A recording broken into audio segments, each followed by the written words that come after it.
Breeding and biotechnology. In this we will see the subheading that green revolution. The green revolution is the process of increasing food through high yielding crop varieties and modern agricultural techniques in the undeveloped and developing nations. இப்போ green revolution அப்படின்னா என்ன? Increasing food through high yielding crop varieties. High yield கொடுக்கக்கூடிய graph varieties வச்சு நாம் இந்த food ப்ராடக்ட்ஸை increase பண்ணுறோம் through modern agricultural techniques மூலமாக.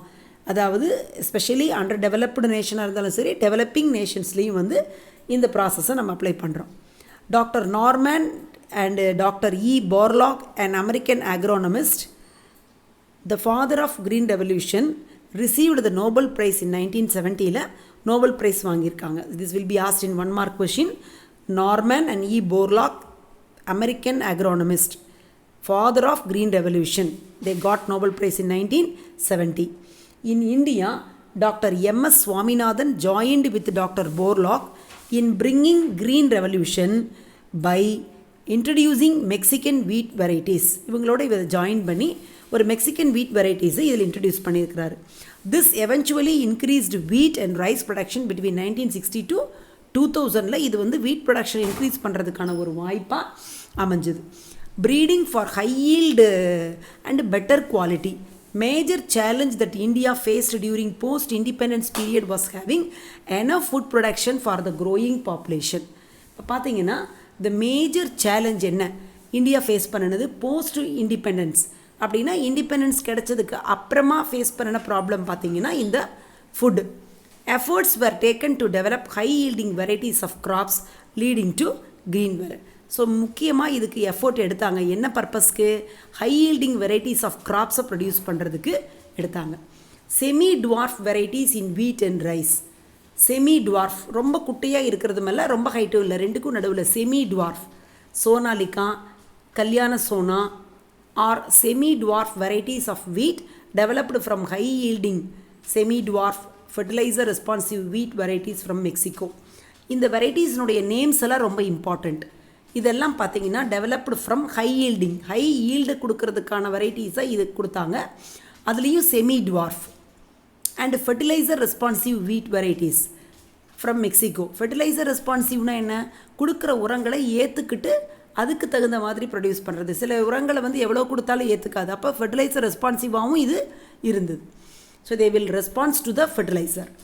IR8ன்னு சொல்கிறோம், IR8 இதில் இது வந்து மிராக்கிள் ரைஸ், 1 markல கூட வரும்.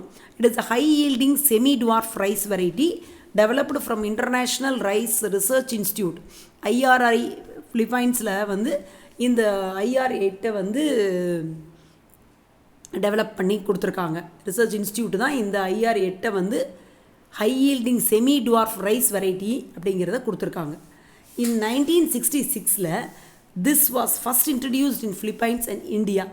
இந்த இன்ட்ரடியூஸ் பண்ணின இந்த IR8 ரைஸ் வெரைட்டியை 2 கண்ட்ரியில் இன்ட்ரடியூஸ் பண்ணியிருக்கிறாங்க. ஒன்று ஃபிலிப்பைன்ஸில், இன்னொன்று வந்து இந்தியாவில். It was hybrid of high yielding rice variety and Peta from Indonesia. Peta அப்படிங்கிற ஒரு வெரைட்டியும் and டிஜிஓவுஜென்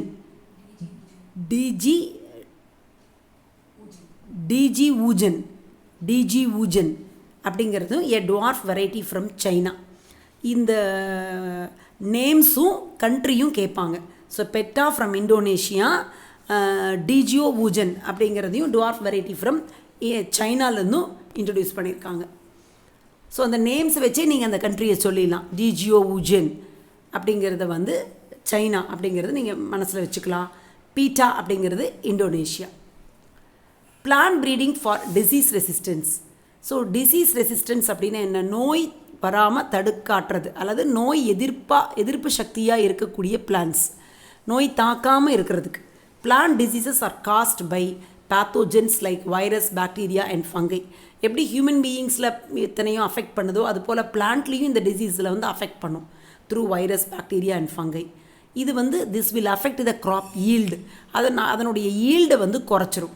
hence it is important to develop disease resistant varieties of crops that would increase the yield and reduce the use of fungicides and bactericides.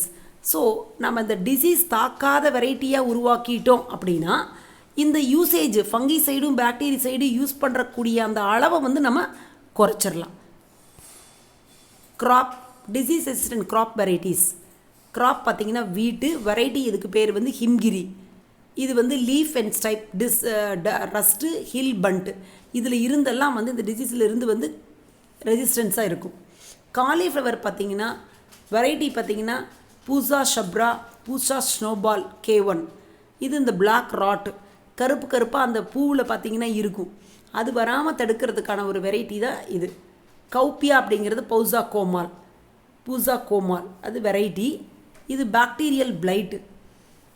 அந்த அங்கங்கே அந்த பாக்டீரியானால் உண்டு பண்ணக்கூடிய அந்த டிசீஸுக்கு ரெசிஸ்டன்ஸாக வந்து இந்த கிராப்பை உருவாக்கியிருக்காங்க. Plant breeding for insects or pest resistance. In addition to microorganisms, a large number of insects and pests also cause damage to the crops. Pestனாவே என்னது? That microbes will affect the crops. Pest அப்படினாலே அந்த கிராப்ஸை damage பண்ணக்கூடிய microbes. Hence insect and pest resistant crop varieties were developed. So இந்த இன்செக்ட்டுக்காக அப்படியே உறிஞ்சிடும். இப்போ ஒரு ஒரு ரைஸ் வெரைட்டிலாம் போய் அந்த பூச்சியெல்லாம் உட்காந்துச்சுன்னு சொன்னால் உள்ளே இருக்கக்கூடிய அந்த ரைஸ் வந்து சாப்பிட்டுட்டு வெறும் சக்கை தான், வெளியில் இருக்கக்கூடிய அந்த கவரிங்ஸ் மட்டும்தான் இருக்கும். அப்போ என்னாகும்? ஈல்டு ஒன்றுமே அங்கே இருக்காது. இப்போ இதையெல்லாம் தடுக்காட்டுறதுக்காக இந்த ரெசிஸ்டன்ட் வெரைட்டிஸை உருவாக்கியிருக்காங்க. அதான் இந்த டேப்லெட் காலமில் நீங்கள் பார்க்குறீங்க. ஸோ பிரேசிகா கிராப் வெரைட்டி பேர். அந்த கிராப்பு வெரைட்டி வந்து பூசா கௌரவ் உருவாக்கியிருக்கிறது. இது எதெல்லாம் இருந்து எதிர்ப்பாக இருக்கும் அப்படின்னு பார்த்தீங்கன்னா அப்பைட்ஸ், வெட்டுக்கிளி, அந்த மாதிரி இருக்கக்கூடிய அந்த இதெல்லாம் பார்த்தீங்கன்னா எஃபிட்ஸ்.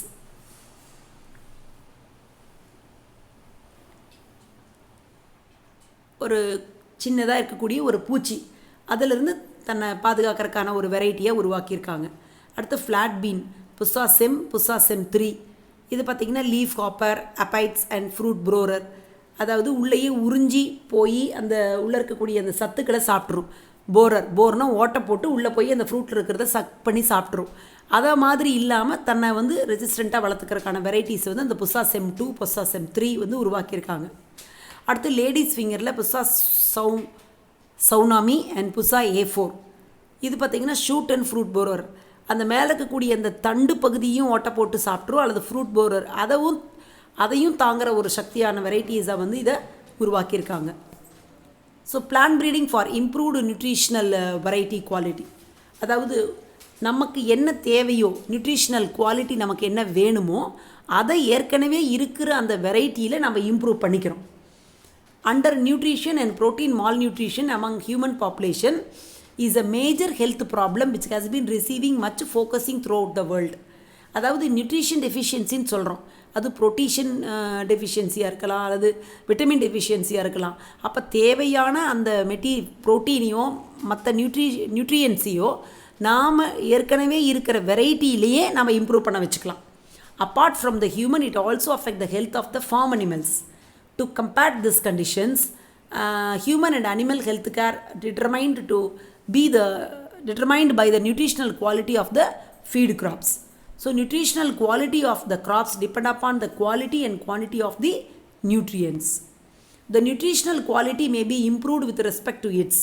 ஸோ இப்போ நாம் எடுத்துக்கிட்டோம் ஒரு வெரைட்டி, அந்த வெரைட்டியில் நமக்கு வேணுங்கிற ப்ரோட்டீன் கண்டென்ட்டை இம்ப்ரூவ் பண்ணலாம். அண்டு குவாலிட்டி ஆஃப் த ப்ரோட்டீனை கொடுக்கலாம். நல்ல குவாலிட்டி ப்ரோட்டீனும், ப்ரோட்டீன் கண்டென்ட் அதிகமாக இருக்கக்கூடிய ஒரு வெரைட்டியை உருவாக்கலாம். ஆயில் கண்டென்ட் அதிகமாக இருக்கிறது, மினரல் கண்டென்ட், நம்ம பாடிக்கு தேவையான நியூட்ரியன்ஸுக்கு தகுந்தாப்பில் இதை மாற்றி அமைச்சு உருவாக்கிக்கலாம்.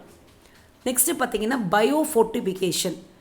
இதுதான் அந்த process. Biofortification is the scientific process of developing crop plants enriched with high levels of desirable nutrients like vitamins, proteins and minerals. இது ஒரு இம்பார்ட்டண்ட் 2 மார்க் கம்பல்சரி கேட்கக்கூடிய ஒரு கேள்வி.